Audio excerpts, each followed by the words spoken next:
አብዛኞቻችን መቼም የማይረሳ አንድ የህይወት አጋጣሚ ይኖረናል። ለአመታት ከምታውቋቸው የሥራ ባልደረቦች፣ የድሮ ጓደኞች ወይም ከቤተሰቦቻችሁ ጋር በአንድ ክፍል ውስጥ ተሰብስባችሁ በድንገት የሆነ ያልተለመደና ልክ ያልሆነ ስሜት ይሰማችኋል። በግልጽ የሚታይ ትልቅ የጎላ ችግር ላይሆን ይችላል፣ ወይም በትክክል ይሄ ነው በማለት ልታስረዱት የምትችሉት ነገር ላይኖር ይችላል። ነገር ግን ቃናው እንደሳተ ሙዚቃ የሆነ የሚረብሽ ነገር ይኖራል። የሚናገሩት ሁሉም ነገር አስቀድሞ የተጠናና የተቀነባበረ ይመስላል። ፈገግታዎቻቸው የውሸትና የዘገዩ ይሆናሉ። እናንተ ልትናገሩ ስትጀምሩ ደግሞ ሆነ ብለው የወሬውን ርዕስ ይቀይራሉ። ከዚህ በኋላ ወደ ቤታችሁ ትመለሱና ስላጋጠማችሁ ነገር ደጋግማችሁ ታስባላችሁ።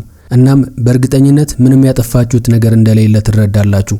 ምንም አይነት ጸብ አልጀመራችሁም። ማንንም የሚያስቀይም ቃል አልተነፈሳችሁም። የማንንም መብትና ድንበርም አልነካችሁም። ነገር ግን በመሃላችሁ የነበረው መራራቅና ቀዝቃዛ ስሜት የእውነት ነበር። ነገር ግን እዚህ ላይ ማንም የማይነግራችሁ አንድ ትልቅ እውነት አለ። ሁኔታው የተፈጠረው እናንተ ጥፋት ስለሰራችሁ ወይም ነገሮችን በተሳሳተ መንገድ ስለተረዳችሁ አይደለም፣ አሊያም ደግሞ በጥርጣሬ መንፈስ ስለተመታችሁም አይደለም። እናንተ በዚያ ቅጽበት ያስተዋላችሁት ነገር የስነ ልቦና ጠበብት የሆነው ስዊዘርላንዳዊው ካርል ዩንግ ለበርካታ አስርተ ዓመታት ያጠናውን የጻፈበትንና ሰዎችን ያስተማረበትን ከጥንት ጀምሮ ሲወርድ ሲዋረድ የመጣ የሰው ልጆችን የስነ ልቦና ባህሪ ነው። ከዚህ ጀርባ ያለው ሚስጥርና የሚያንቀሳቅሰውን ኃይል አንዴ ከተረዳችሁ በኋላ ግራ መጋባታችሁ ሙሉ በሙሉ ይጠፋል። ይህ ማለት ህይወት ቀላል ይሆንላችኋል ማለት ሳይሆን ከናንተ ጋር ምንም ግንኙነት በሌለው ነገር ራሳችሁን መውቀስ ታቆማላችሁ ማለት ነው። የሰዎችን ጥላቻ የናንተን ማንነት በመረዳት ሂደት ላይ ለምን አደጋ እንደሚፈጥርና እድገታችሁ ለምን የጥቃት ኢላማ እንደሚያደርጋችሁ እናም እውነተኛው ማንነታችሁ ሰዎችን በውስጣቸው ለምን ክፉኛ እንደሚረብሻቸው በዝርዝር እንመለከታለን። ዋናው የችግሩ መንስኤ ከናንተ ጋር ሳይሆን የናንተ ማንነት በእነሱ ውስጥ ከሚፈጥረው ስሜት ጋር የተያያዘ ነው። ይህንን ለመረዳት ሻዶው በመባል የሚታወቀውን የካርል ዩንግ መሰረታዊ ጽንሰ ሐሳብና የተደበቀውን ማንነት መረዳት አለባችሁ። እያንዳንዱ በህይወት ያለ ሰው ሁለት አይነት ማንነቶች ተሸክሞ ይዞራል። አንደኛው ለዓለም የሚያሳየው ማንነት ሲሆን ብዙ ጊዜ ጨዋ፣ ምክንያታዊና የተስተካከለ ማንነት ይኖረዋል። ካርል ዩንግ ይህንን ማንነት ፐርሶና ወይም በህዝብ ፊት የሚደረግ ጭንብል እንደሆነ ይገልጿል። ይህንን ማንነት በህዝብ ፊት ለማሳየት የምንፈልገው ለአመታት የገነባነውና የምንከላከልለት ማንነታችን ነው። ሁለተኛው ደግሞ ከዚህ ጭንብል ጀርባ ያለው ማንነታችን ነው። ይህንን ማሳየት አደገኛ ስለሆነ የደበቅነው ቁጣችን፣ አምነን ያልተቀበልነውና ያፈርንበትን ቅናት፣ የክብር ማጣት፣ ተራ ሰው ላለመሆን የምንፈራው ፍርሃትና መስታወት ላይ ቆመን ራሳችንን ስናይ የምንደነግጥበት እውነተኛው ማንነታችን ነው። ይህ የደበቅነው ማንነታችን መጥፎ ወይም የሚያስከፋ ማንነት ላይሆን ይችላል። ነገር ግን ሰዎች የውሸት ጭንብላቸውን ለማስጠበቅ ሲባል የካዱትና የገፉት የራሳቸው ማንነት ነው። እዚህ ላይ ካርል ዩንግ የተረዳው ትልቁ ሚስጥር የተደበቀው ማንነታችን መቼም ቢሆን እንደማይጠፋ ነው። ማንነታችሁን ልትክዱት ትችላላችሁ። ብዛት ያላቸው የውሸት ጭንብሎችን ደርድራችሁ መሸፈን ትችላላችሁ። ነገር ግን ምንጊዜም በውስጣችሁ ይኖራል።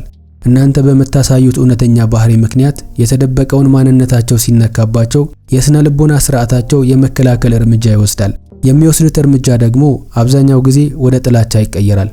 የሰዎችን ባህሪያት፣ ተነሳሽነትና ከሚናገሩት ጀርባ ያለውን እውነት በግልጽ ማንበብ ስትጀምሩ በጭንብላቸው ተሸፍነው ለሚኖሩ ሰዎች ትልቅ ስጋት ትሆናላችሁ። የሰዎችን የውሸት ድራማ እንዳላሳመናችሁ ያስታውቃል። እናንተ በዙሪያቸው መኖራችሁ ብቻ የእነሱን የተደበቀ ማንነት ያጋልጧል። በዚህ ጊዜ ያምሯቸው ቀላል መፍትሄ መፈለግ ይጀምራል። እናም ችግሩ ወደ እናንተ ያዞሩታል።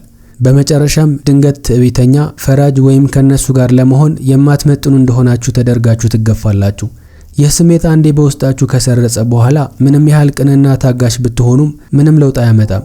ምክንያቱም እነሱ እየተመለከቱ ያሉት እናንተን ሳይሆን በእናንተ መኖር ምክንያት የተመለከቱትን የራሳቸውን የውስጥ መስታወት ነው።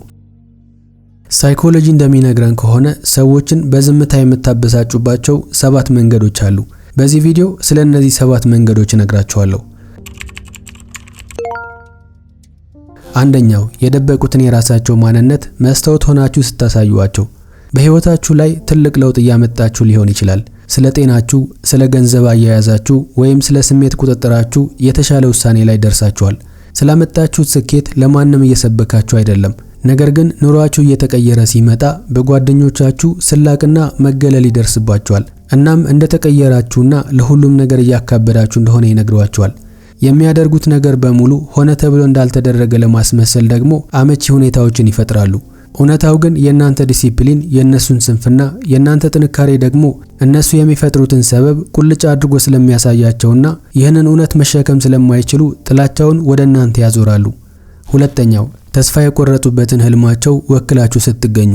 ሰዎች ከነሱ ባነሰ ሁኔታ በሚገኝ ሰው ላይ ቅራኔ አይኖራቸውም። ቂምና ጥላቻ ሁልጊዜም የሚያነጣጥረው ወደ ላይ ነው። የጀመራችሁትን ስትጨርሱ፣ ከሚጎዳችሁ ግንኙነት ራሳችሁን ስታገሉ ወይም ወደ ትምህርት ገበታ ስትመለሱ በእናንተ ምክንያት ማሳካት እየቻሉ ያቋረጡትን ህይወት ያስታውሳሉ። የህሊና ወቀሳቸውን ለማስወገድ እናንተን ዝቅ ማድረግና እንደ እድለኛ መቁጠር ቀላሉ መንገዳቸው ይሆናል። ሶስተኛው የእነሱን ማረጋገጫና ይሁንታ መፈለግ ስታቆሙ። አብዛኛው ማህበራዊ ግንኙነት የተገነባው እርስ በርስ በመጠባበቅ ላይ የተመሰረተ ነው። አንደኛው አድናቆት ይፈልጋል፣ ሌላኛው ተፈላጊ መሆንን ይመኛል። ነገር ግን እናንተ በስነ ልቦና ከዚህ ነገሮች ነፃ ስትወጡ ሰዎችን ማስደሰት ታቆማላችሁ። ለድርጊቶቻችሁ ማብራሪያ መስጠት ታቆማላችሁ። በእናንተ ላይ የነበራቸው የመቆጣጠር ኃይል ያበቃል። የተፈጠረው ነገር ለእናንተ እድገት ሲሆን፣ ለነሱ ግን መገፋት ሆኖ ይሰማቸዋል። ስለሆነም የራሳቸውን የመቆጣጠር ኃይል ማጣት ቀዝቅዛሃል በማለት ይገልጹታል። አራተኛው ድርጊታችሁ ሊገመት የማይችል ሲሆንባቸው። የሰዎች ማህበራዊ መጠቀሚያ ሁልጊዜም የተመሰረተው በሚገመት ምላሽ ላይ ነው። ይህንን ስነግረው ይናደዳል፣ ስወቅሰው ይቅርታ ይጠይቃል ብለው ያስባሉ። ነገር ግን እናንተ የተለመደውን ምላሽ መስጠትን ስታቆሙ ጨዋታው ይበላሽባቸዋል። አለመጨነቃችሁ ብቻ የማታለል ስልታቸው እንደነቃችሁበት ስለሚገነዘቡ በውስጣቸው ከፍተኛ መረበሽ ይፈጠራል። አምስተኛው የተለመደውን የውሸት ስምምነት ስታፈርሱ። እያንዳንዱ ማህበረሰብ የማይነገሩ የውሸት ስምምነቶች አሉት። የማያስቅ ነገር ላይ መሳቅ እና ልክ ያልሆነን ነገር ልክ ነው ብለን መቀበል የተለመደ ነው።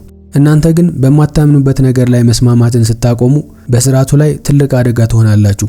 ማንም ላይ ጥቃት ስለፈጸማችሁ ሳይሆን የተለመደውን ስምምነት ስላፈረሳችሁ ብቻ ትጠላላችሁ። ስድስተኛው አይሆንም ማለት ስትጀምሩ። ካሁን በፊት በቀላሉ ትገኙ ነበር። በቀላሉ የምትገኙት በቀላሉ የምትሸወዱና ድንበር የሌለው ሰው ሆናችሁ ሊሆን ይችላል። አሁን ግን ጠንካራ ድንበር አበጅታችኋል። አይሆንም ብላችሁ ቆርጣችኋል። በቀድሞ ድክመታችሁ ሲጠቀሙ የነበሩ ሰዎች ድንበራችሁን እንደ ትልቅ ኪሳራ ይቆጥሩታል። ነገር ግን እውነታውን አውጥተው ከመናገር ይልቅ እንደተቀየራችሁ አሊያም ራስ ወዳድ እንደሆናችሁ ይነግሯቸዋል። እውነታው ግን በእናንተ ላይ የነበራቸው ያልተገባ ተጠቃሚነት ማብቃቱ ነው። ሰባተኛው እናንተ ወደፊት እየተራመዳችሁ ልዩነታችሁ እየሰፋ ሲመጣ። የእውነት ስትለወጡ መራመድ ካቆሙ ሰዎች ጋር ያላችሁ ርቀት እየሰፋ ይሄዳል። ይህንን የምታደርጉት እነሱን ጥሎ ለመሄድ ሳይሆን እናንተ የተሻለ ደረጃ ላይ ስለሆናችሁ ብቻ ነው። በነበሩበት ቆሞ የቀሩት ሰዎች የተፈጠረው ክፍተት ሲሰማቸው እኔ ስለምን አላደኩም የሚለው ጥያቄ ያሰቃያቸዋል። እናም ከህመማቸው መሸሽ ስለሚፈልጉ የእናንተ ለውጥ እንደ ትዕቢትና ክህደት ይቆጥሩታል።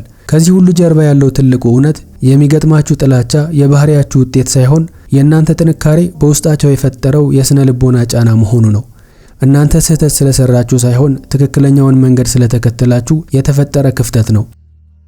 ካርል ዩንግ እንደሚለው ከሆነ የሰው ልጅ ስነ ልቦና ከፍተኛው ግብ የተደበቀውን ማንነት አውጥቶ በማዋሃድ እውነተኛውንና ሙሉውን ማንነት መስራት ነው። ሂደቱ ከባድና የተወሰኑ ሰዎች ብቻ የሚጓዙት መንገድ ነው።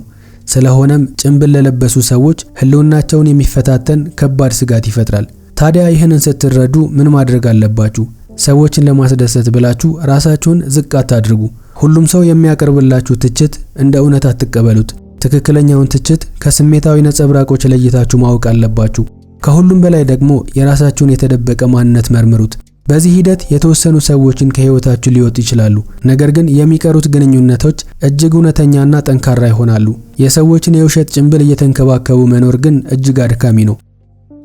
ይህ ሸክም ከጫንቃችሁ ላይ ሲወርድ ሰዎችን ለማስደሰት ምን ያህል ጉልበት ታባክኑ እንደነበረ ትገነዘባላችሁ። ካርል ዩንግ ይህንን የተናገረው ደስ የሚል ስለሆነ ሳይሆን እጅግ አስፈላጊ ስለሆነ ነው። የውሸት ጭንብሉ ልክ እንደ ጉም ነው። የተደበቀው ማንነት ደግሞ ከጉሙ ጀርባ ያለው እውነታ ነው።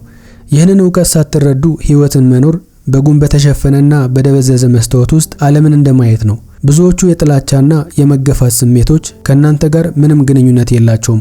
ምክንያቱም የናንተ መኖር የነሱን እውነት ስላጋለጠው ብቻ ነው። አሁን ምርጫው የናንተ ነው። የሰዎችን የውሸት ስሜት ላለማስከፋት ብላችሁ መልሳችሁ ትደብቃላችሁ ወይስ እውነታውን በድፍረት ትጋፈጣላችሁ? ይህንን የስነ ልቦና ትንታኔ በህይወታችሁ ውስጥ የትኛውን አመለካከታችሁን እንደቀየረው ሐሳባችሁን በኮሜንት ላይ አሳውቁኝ።